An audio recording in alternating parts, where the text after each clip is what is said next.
Eu sou o Marcos Knibel, médico, ex-médico, ex-médico. Agora fazendo coisas diferentes com as quais sempre sonhei. Este aqui é o MK e suas histórias.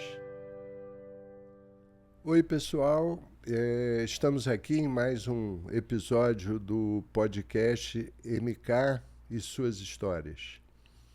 Eu vou mesmo aproveitar o fato de ser o último do ano para falar sobre um assunto que me tem sido estimulado por amigos e também pela minha mulher, que participam comigo dos podcasts. Minha mulher é médica também e desde sempre nós nos conhecemos ainda estudantes de medicina e desde então estamos juntos. E, claro, eu levo muito em conta a opinião dela. Mas então, esse assunto, estimulado por esses amigos médicos que participam dos podcasts, que têm ouvido e tal, e pela minha mulher, grande Marciola, dão opiniões e sugestões ao participarem. E a toda hora eles me chamam a atenção de que, na minha apresentação do podcast, eu me apresento como ex-médico. E todos eles dizem que eu jamais serei um ex-médico. Principalmente eu, que sempre eles me dizem, eles me falam, não sou eu que penso assim não, mas que dizem que eu sempre participei da medicina de um modo muito emocional, sempre muito dedicado, então que eu jamais serei ex-médico. Então, pensando sobre isso e o que eles me falam, como estamos agora ao final do ano, que é um momento de reflexão, de avaliação do que foi feito, eu realmente concordo com eles. Eu tenho concordado porque quando eu disse que eu era ex-médico, eu disse no sentido de que não atuaria mais no dia a dia da medicina. Na medicina de consultório, medicina hospitalar, etc. e tal. Aliás, hoje em dia, essa atividade toda tem sido muito cansativa para todos aqueles que praticam a medicina, até porque o sentido da medicina mudou muito. O sentido da medicina hoje, principalmente da medicina hospitalar, controlada por grandes grupos, tem sido um sentido cujo principal indicador e a principal exigência é o resultado financeiro daquela instituição. Então, são dias cansativos, dias de fadiga, de muito cansaço, de muita exigência, nada tão relacionado à medicina, muito mais relacionado às finanças das instituições. E médico fadigado sempre foi significado de que médico fadigado é um médico super dedicado. Se a gente for pensar no piloto de avião, por exemplo, na parte de segurança relacionado à prática médica, nós nos comparamos muito ao piloto de avião. E o piloto de avião, quando se sente fadigado, imediatamente ele vai descansar, porque piloto de avião fadigado está correndo o risco de cometer mais erros. Médico fadigado não comete não está correndo o risco de cometer mais erros, mas sim ele é uma pessoa extremamente dedicada, né, no seu trabalho, na sua vivência médica.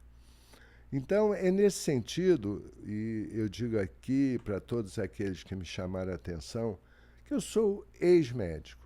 Esse tipo de atividade que causa muita fadiga e não tem muito a ver com o charme e com a maneira de medicina, a maneira de fazer medicina que eu aprendi, né, que foi uma maneira completamente diferente em relação à prática do que está sendo praticado hoje em dia. Então, esse modo de prática médica no momento atual é que eu realmente, em relação a isso, que eu digo, eu sou ex-médico. Então, o fato de ser ex-médico é só olhando para esse sentido, porque realmente, na prática, por um acaso, há pouco tempo atrás, eu tive duas situações diferentes. Durante uma missa em que eu percebi que alguém saía da missa à beira de ter um desmaio, e imediatamente abandonei e fui atrás dessa pessoa, e realmente ele quase desmaiou nas escadas lá de acesso à igreja, e eu pude ali ajudá-lo, pude acalmá-lo, pude ouvi-lo, pude ver que não era nada de urgência urgentíssima para levá-lo ao hospital. Dias depois, entrando na academia onde faço ginástica, um senhor mais velho do que eu, hein? Esse senhor tomou um tombo e teve um corte na cabeça. Imediatamente eu parei tudo que estava fazendo e fui estancar o sangramento, ajudar a estancar e acalmar ao senhor que tinha tido esse acidente, e acalmar a sua filha, que estava absolutamente enlouquecida com o que tinha acontecido com o pai. Então, realmente, eu jamais deixarei de ser médico nesse sentido de atividades relacionadas à medicina que eu aprendi a fazer. Atividades de escuta, de empatia, humanismo, cuidar do outro, tentar auxiliar a qualquer um que se aproxima, pedindo ou não ajuda. Dessa forma, esse tipo de comportamento, de alma, eu jamais deixarei de tê-la. O comportamento da escutatória, né? Hoje em dia, a turma tem muito comportamento de oratória. O que falam nos podcasts. Olha eu aqui no podcast falando, mas falam muito em todas as redes, expõem opiniões, brigam.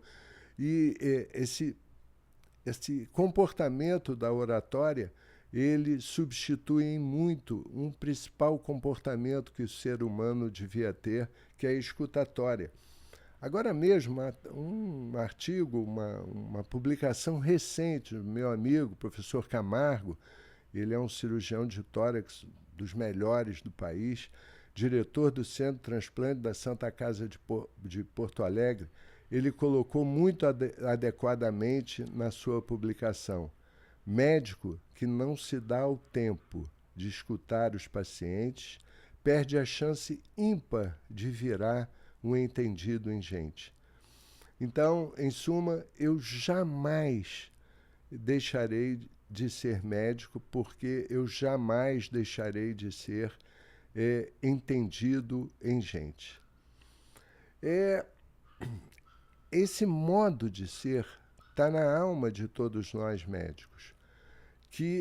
O que é esse modo de ser? Esse modo de ser, de humanismo, empatia, ouvir o outro, escutar o outro, esse modo de ser, nós, médicos, precisamos tentar impregnar o mundo nesses próximos tempos.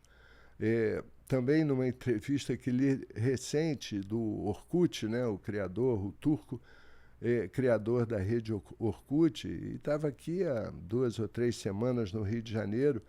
Ele, quando foi perguntado a ele sobre o que ele está pensando sobre a internet dos dias de hoje, ele disse que estava querendo criar, sim, alguma coisa na internet que proporcionasse uma melhor experiência para as pessoas, priorizasse o bem-estar em vez de métricas, conexão no lugar de cliques e intimidade em detrimento de engajamento performático. Então, turma, é assim que a gente tem aí nos próximos tempos, no novo ano, que tenhamos novos tempos de amizade, de bem-estar, de escutativa, de empatia, que é característico das pessoas que praticam a medicina e a praticaram no dia a dia durante muitos anos. Que a gente leve para, tente impregnar aqueles que nos cercam, que nós tentemos impregnar as pessoas que venham a nos ouvir ou não estejam ali no dia a dia com a gente, que nós tentemos levar essa prática do médico, de modo de ser médico e das pessoas em geral que lidam na saúde, para esse mundo que hoje em dia está tão antagonista, que está tão ansioso, tão um contra o outro, e com isso tenhamos melhores dias, porque está difícil, né? Está difícil começar a ler o que aconteceu ontem aqui no bairro, na cidade, no estado, no mundo, não está fácil, não. Vamos nós continuar tentando a melhorar os tempos que se aproximam. Mas se desprende das coisas ruins e tenta não ficar acorrentado a elas e pelo contrário, né, se deixar mais leve para iniciar um ano de um modo mais leve, não acorrentado, porque certamente você começará um ano com menos estresse, menos aflição, menos dificuldade, né? A gente precisa melhorar a nossa alma, né? Essa é a grande verdade, né, o primo. Melhorar a alma é viver em paz, né? E com muita fé, né, cara? A fé, ela tem que ficar na nossa cabeça e nos nossos atos. Muita fé. Um abraço e um queijo. Até a próxima. Tchau, tchau.